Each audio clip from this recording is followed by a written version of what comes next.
Henry and Mudge, the first book.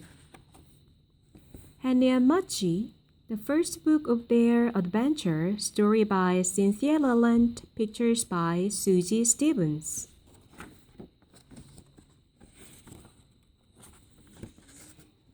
Henry had no brothers and no sister. I want a brother, he told his parents. Sorry, they said. Henry had no friends on his street. I want to live on a different street, he told his parents. Sorry, they said. Henry had no pets at home. I want to have a dog, he told his parents. Sorry, they almost said. But first, they looked at their house with no brothers and sisters. Then they looked at their street with no children. Then they looked at Henry's face. Then they looked at each other. Okay, they said.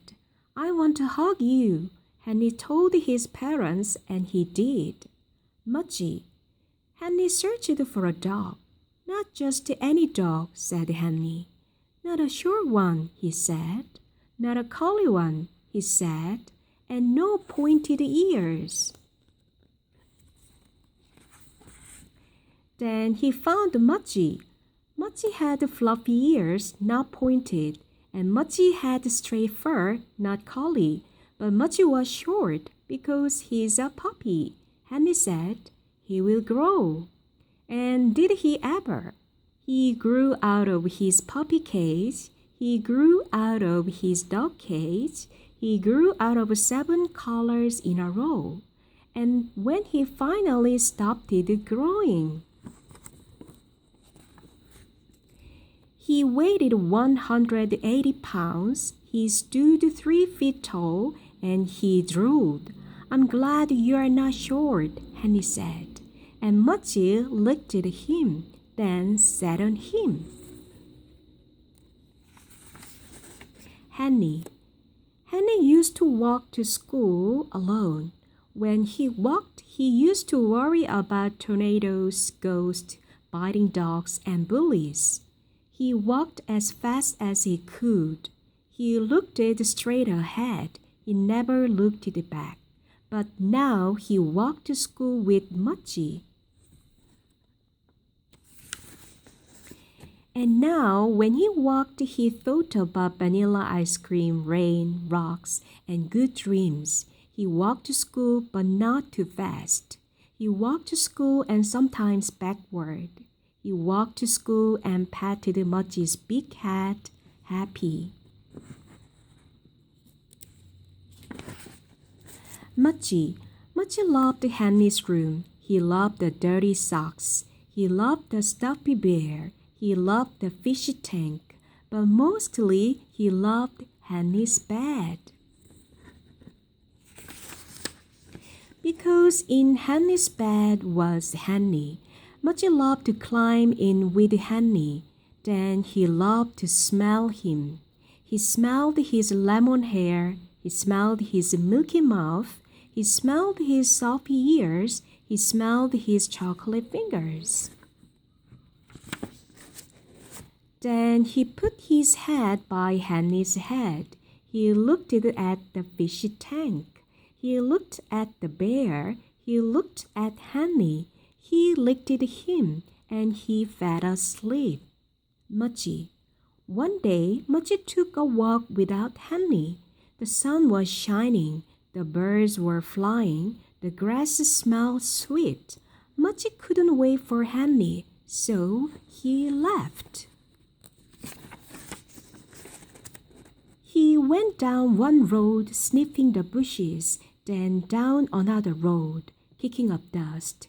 He went through a field, across a stream, into some pine trees. And when he came out on the other side, he was lost. He couldn't smell Henry. He couldn't smell his front porch. He couldn't smell the street he lived on. Mudge looked all around and didn't see anything or anyone he knew. He whined a little, alone without Henny. Then he lay down, alone without Henny. He missed Henny's bed. Henny. Henny thought Mudge would be with him always. He thought Mudge made everything safe. He thought Mudge would never go away. And when Mudge did go away, when Henny called and called, but Mudge didn't come, Henny's heart hurt, and he cried for an hour. But when he finished crying, Henny said, "Mudge loves me. He wouldn't leave. He must be lost."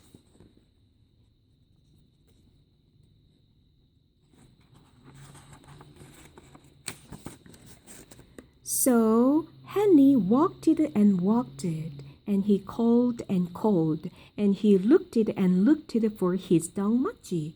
He walked down one road, then down another road. The sun shone as Henny ran through a field, calling and calling.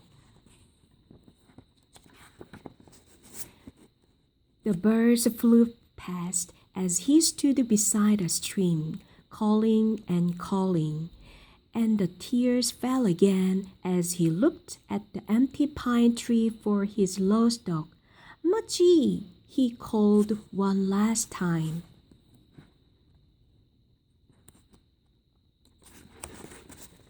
And Mudge woke up from his lonely sleep, then came running.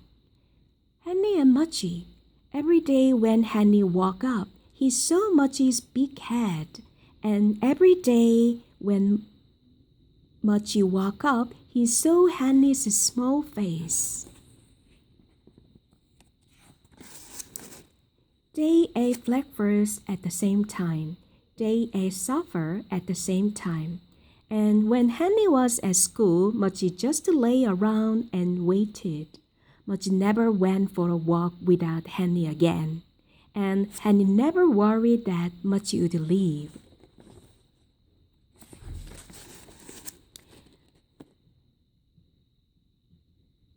Because sometimes in their dreams they saw long silent roads, big wide fields, deep streams and pine trees. In those dreams, Mudge was alone and Henny was alone. So when Mudge woke up and knew Henny was with him, he remembered the dream and stayed closer. And when Henny woke up and knew Mudge was with him, he remembered the dream and the looking and the calling and the fear, and he knew he would never lose Mudge again.